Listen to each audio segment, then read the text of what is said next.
Surprisingly enough, I haven't had any clips from my shop, but went ahead. Aldi hooked me up with the rest of my wastegate. So this is an authentic bottom with a replica cap.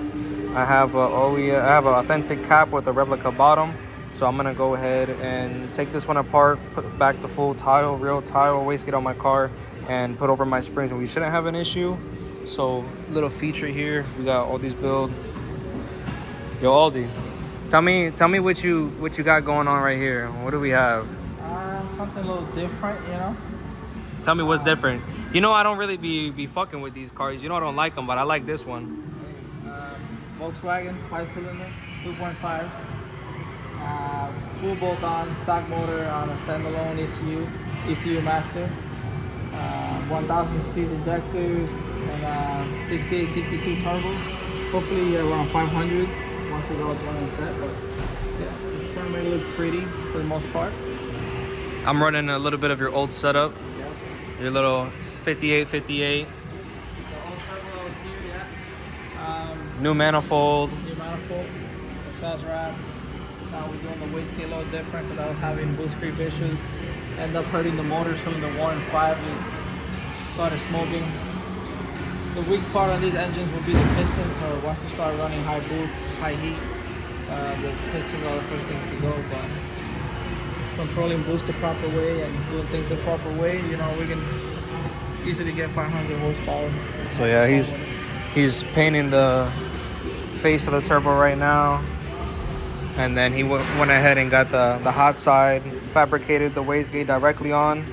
So that way he could put a dual wastegate setup on that manifold, or if he wanted to block it off because he was having some boost creep issues. If you look it's not like a little Honda, you know, where you just have the 4 runners. You have all 5 runners and only 2 are coming off to the wastegate. So it holds, but it doesn't hold well. But this is just a piece of the car. The car is outside. You'll see it. But yeah, I'm gonna go ahead and take these springs off, and then whenever I have the chance to put it back on my car, I will, and obviously I'll throw that in there. Think fast. Tell me what you're doing. What are you doing? What are you doing? What are you doing? Bleeding the clutch. Bleeding the clutch. Bleeding the clutch. So it's been 2 days. Now that we got this German piece on the lift and the motor in, we got the drive shaft connected and axles connected. He forced me to put the axles in. Yeah, but you see, it doesn't always seem as simple as it looks. Why? I'm using an EPS tuning transmission mount, which I didn't have before. Now, I'm having issues with the height. It's lopsided. These are the things that people don't really look for, but I'm very picky with my shit, so if you notice, well, if I lower this down a little, you can see how the engine is higher on this side. So You could tell though. yeah, you can tell. And also now if you go back on my previous mount, you can see how this is not as thick as that one is. Oh, that shit hella I think thick. that's where the issue is. You might, but why is that side still higher then? Shouldn't this side be higher? No, this side is higher. Yeah, because the mount's bigger. Right, so I'm gonna try, because you know, me doing all-wheel drive launches, I end up bending the whole freaking rod. Oh of the shit! engine mount. So Damn. this is no longer available. So I'm gonna try to make that one, the inside of this, work with that. I don't know, something, but That's crazy. Always And then we got the something, turbo together now yeah. with the wastegate thing Looking fresh. looking fresh. Ready to race a little Honda that I know. Oh yeah, he's ready to race the little Honda. We got some gomas grandes coming tomorrow for the RSX. I went ahead and stole the catch can off of Aldi's car. I don't know if you can see it on my bay right there. Right there. Right there. And then the new wastegate housing and some other stuff I gotta do tomorrow. Probably picking up a new rear mount since mine's cooked. And do an alignment, put the new tires, see what it do. I love it whenever your job doesn't even question why you do things to your car. At least not yet. Got some new meats coming, so I'm gonna go ahead and get her right.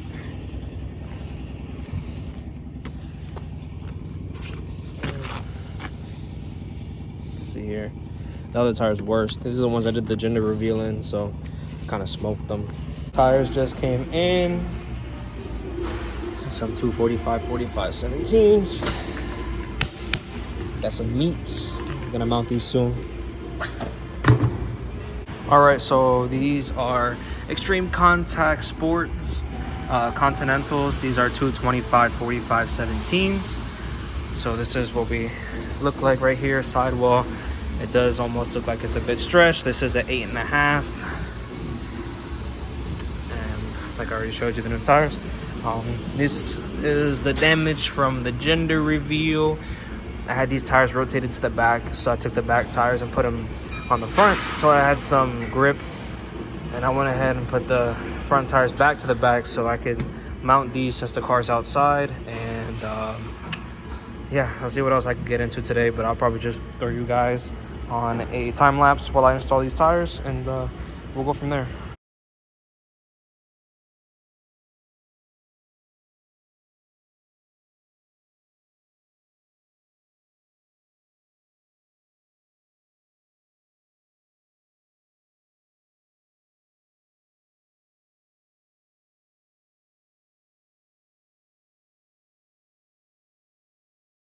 All right, so as you can see already, got a huge difference. Let's put them side by side. Big meat, not so big. Tread looks insane. Super excited to get these on. I did, I don't know if I said or not, but I got some little dinky spacers I could throw on just in case these don't clear the frame. So we should also have some poke now. I gotta balance this one and mount this tire. I'll do that later. Righty. Now that we got these mounted and balanced, I'm about to clean these off because it has all that stuff on it. But we are looking fabuloso. Real nice, nice and thick. Nice and thick. It's just gonna look good on the RSX. So, had to rush. Pulled the fenders in the front. Threw the spacers on. The spacers look kind of ugly, but it helps. I'm not gonna rub on the inside. Got that hair poke. Looks tough. Now I gotta remove the wastegate and swap it out. See if I could get to my rear mount today. That would be nice, because it is pretty cooked, my rear motor mount. And I got another one, and I have to swap the drain and see if I could tighten the bolts on the turbo, because it's a little, you can see it looks like it's leaking there. I don't want to fuck up a seal or nothing like that if I haven't already. And then I have to clean this shit up when I can. So that's on the agenda. I pulled the wastegate out. The fire ring is still sealed, so my method worked, but I don't know what that could be. It could be an Allen key thing broken there, and the top of the wastegate fitting was loose. So yeah, let's go figure it out. As I thought, that noise was one of the little Allen key things. Maybe my springs, these could go in here now.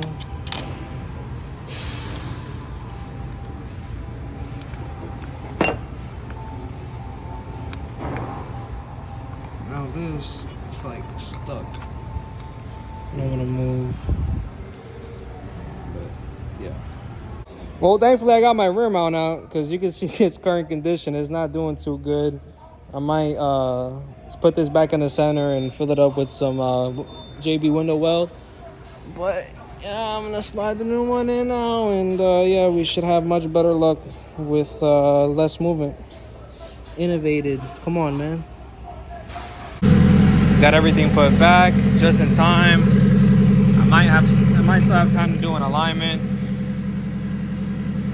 So I'll try and knock that out. See where I can go from there. I am rubbing a little bit, so I have to see what's up with that. But yeah, that's where we're at.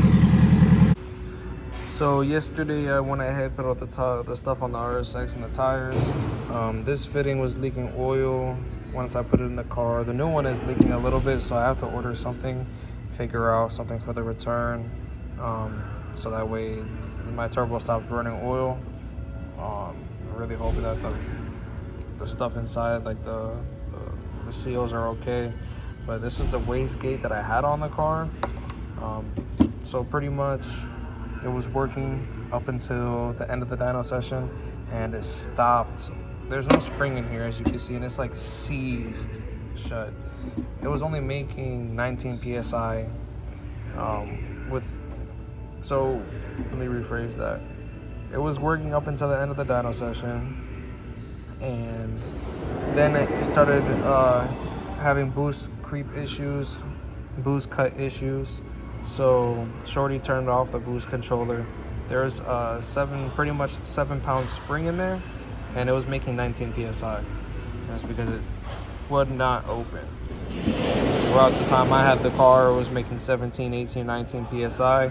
So I threw in the new wastegate, and it was making wastegate pressure since, you know, boost controller wasn't connected. So I got to take the car back. Just out of curiosity, I want to take this apart and see what failed. Right now it's just stuck, seized. I was able to hammer the valve out. It looks like it failed because it just stuck, and that green O-ring inside here broke. So I'm gonna try and grease it up, see if I could get it to work. I sanded this down, that way it was clean again. And then yeah, just in case I need spare, I have a backup housing. Went ahead and greased it up. Now it's functioning the way it should. So I'm gonna put it back together. Allen keys are tight up here. So now whenever I press the valve up, it goes up and it comes back down freely. Now I have a backup housing just in case. And I just gotta keep an eye on it. This is the one that I added the washer to in between the valve and the lid. So I'll probably just put a top hat on it for now, and with some loose screws. That way I don't have to worry about putting a spring in it.